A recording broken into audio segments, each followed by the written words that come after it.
ఒకే పంటను వరుసగా సాగుచేస్తే నేల తన సహజ శక్తిని కోల్పోతుంది. నత్రజని, ఫాస్ఫరస్ వంటి పోషకాలు తగ్గిపోతాయి. పురుగులు, వ్యాధులు పెరుగుతాయి. రైతు ఖర్చులు పెరిగినా దిగుబడి తగ్గిపోతుంది. పంటల మార్పిడి విధానం నేలను సహజంగా రీఛార్జి చేసే శాస్త్రీయ పద్ధతి.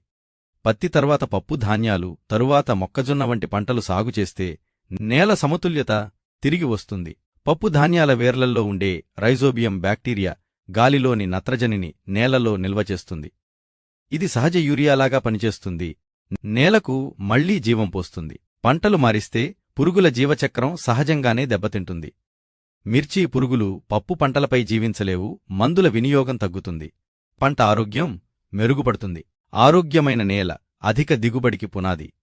తక్కువ ఎరువులు, తక్కువ మందులు, ఎక్కువ లాభాలు, స్థిరమైన వ్యవసాయం, పంటల మార్పిడి రైతు భవిష్యత్తుకు భరోసా.